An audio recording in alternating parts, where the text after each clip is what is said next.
ডাকা হবে, কিন্তু তারা ফালা ইয়াস্তাতিউন, তারা সক্ষম হবে না।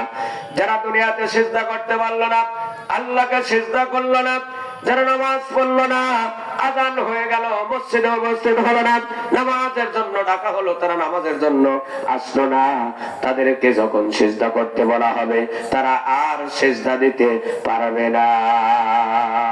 তখন তাদের অবস্থা কেমন হবে? আল্লাহ পাক ডাকতে বলেন, খাশিআতান আবসারুহুম তারহাকুহুম জিল্লাহ।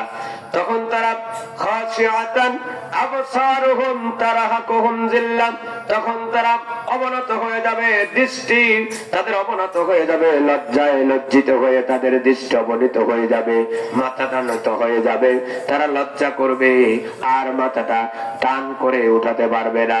আমার ভাইরা, কঠিন কিয়ামতের মাঠে ওই সময় আল্লাহর সামনে এত লজ্জিত হবে, তাদের দৃষ্টি আর উপর দিকে উঠবে না।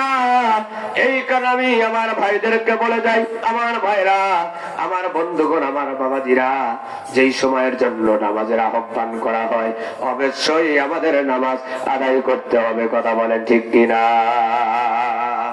আল্লাহ রাব্বুল আলামিন বললেন, সেদিন তারা মিথ্যায় যখন তারা মিথ্যা ধরা পড়ে যাবে, যখন মিথ্যায় তারা আর কথা বলতে পারবে না, সামনে আগাতে পারবে না, ধরা পড়ে যাবে, তখন তারা এমন ভাবে লজ্জিত হবে যে তাদের মাথাটা তারা নিচু করে দিবে, তারা লজ্জায় মাথাটা উঠাতে পারবে না।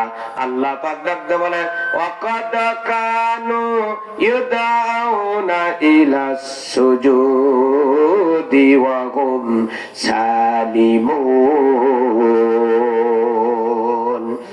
আল্লাহ রাব্বুল আলামিন বলেন, অথচ তাদেরকে ডাকা হয়েছিল এরা যদি সিজদা প্রদান করার জন্য।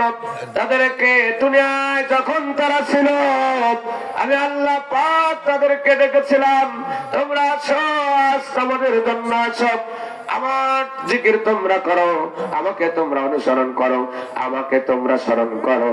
সেদিনকে তারা আসে নাই, অথচ তারা সেদিন ছিলেন সুস্থ এবং ক্ষমতাবান, কিন্তু তারা তারপরেও নামাজে আসে নাই। আমার ভাইরা, সেদিন আমার আপনার অবস্থা কেমন হবে? সেদিনকে তামাম দুনিয়ার মানুষের সামনে যেদিন আমার আপনার মাথাটা নত হয়ে আসবে, লজ্জায় লজ্জিত হয়ে যাব, সেদিন আমার আপনার অবস্থা কেমন হবে?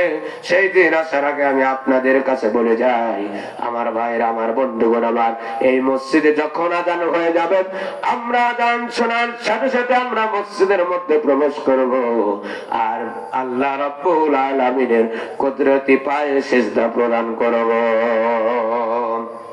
আমার ভাইরা, নামাজ আমার আপনার জন্য ফরজ, নামাজ আমার আপনার আদায় অবশ্যই করতে হবে। যদি আদায় না করি তাহলে আমার আপনার মুসলমানিত্বর মধ্যে ঘাটতি এসে যাবে, ঈমানের মধ্যে ঘাটতি আসবে। আমার ভাইরা, আমরা ঈমান অন্ধকার কবরে যেতে পারবো না। আল্লাহ রাব্বুল আলামিন আমার আপনার জন্য সেদিনকে জাহান্নাম আমার আপনার জন্য বাজেট করে রাখবে, কারণ ইসলামের মধ্যে ঈমান আনার পরে সবচাইতে বড় ফরজ হলো নামাজ। আমার ভাইরা, রাসূল আকরাম সাল্লাল্লাহু আলাইহি সাল্লামের জামানায় যদি কোন সাহাবী, কোন মানুষ যদি নামাজ আদায় না করত, তাহলে তারা একজন আর একজনকে কাফের বলে তারা ডাকাডাকি করত। কিন্তু আজকের জামানার মানুষরা, মুসলমানেরা, আজ তো তারা নামাজ আদায় করে না, অথচ এরাই মুসলমান বলে দাবি করে, আমরা মুসলমান, আমরা মুসলমান, অথচ তারা নামাজ আদায় করে না। আল্লাহ পাক ডাকেন, তারা ডাকে সাড়া দেয় না। আমার ভাইরা, আমার বন্ধুগণ, আমার একজন অন্ধকেও নামাজে জামাতের সাথে শামিল হওয়ার জন্য আদেশ করা হয়েছে। আমার ভাইরা, আব্দুল্লাহ ইবনে মাকতুম রাদিয়াল্লাহু তাআলা আনহু, তিনি ছিলেন অন্ধ। আল্লাহর নবীর কাছে গিয়ে মসজিদে নববীর মধ্যে বললেন, ইয়া রাসূলুল্লাহ, ইয়া হাবিবাল্লাহ, আমি একজন অন্ধ সাহাবী, আপনার একজন অন্ধ সাহাবী, আমি মসজিদে আসার জন্য কোনো ব্যক্তিকে পাই না, আমি আসবো কিভাবে? আমি চোখে দেখতে পাই না, আমাকে কি একটু রুখসত দেওয়া যায় নাকি?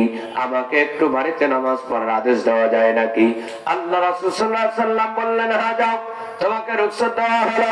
যখন তিনি হাঁটা শুরু করলেন, আল্লাহর নবী আবার ডাক দিয়ে বললেন, আব্দুল্লাহ ইবনে মাকতুম রে, ও আব্দুল্লাহ ইবনে মাকতুম। আব্দুল্লাহ ইবনে মাকতুম আসলেন, আসার পরে জিজ্ঞাসা করলেন, তুমি কি মসজিদে নববীর আযান শুনতে পারো? বললেন, হ্যাঁ, আমি আযান শুনতে পারি। আল্লাহর নবী ডাক দিয়ে বললেন, আব্দুল্লাহ ইবনে মাকতুম, তুমি মসজিদের নামাজের আযান যখন তুমি শুনতে পাও, আযানের জবাব দিবা আর জামাতের সাথে এসে নামাজ আদায় করবা। আমার ভাইরা, একজন অন্ধকে রুখসত দেওয়া হয় নাই। আজ আমরা অন্ধরাজ, আজ আমরা প্রতিবন্ধীরা, এরপরেও আজকে আমরা নামাজ আদায় করতে পারি না। আমরা কত রকমের কাজে আমরা অজুহাত দেখাই, কিন্তু কাল কঠিন কিয়ামতের মাঠে আমাদের কোনো অজুহাতে কাজে আসবে না। আমার ভাইরা, আমার বন্ধুগণ, আমার এই নামাজকে প্রতিষ্ঠিত করতে গিয়া, এই নামাজ সমাজের মধ্যে প্রতিষ্ঠিত করতে গিয়া আল্লাহর নবী রক্ত ঝরাচ্ছেন। আল্লাহর নবী কত কষ্ট করেছেন, কত মারপিট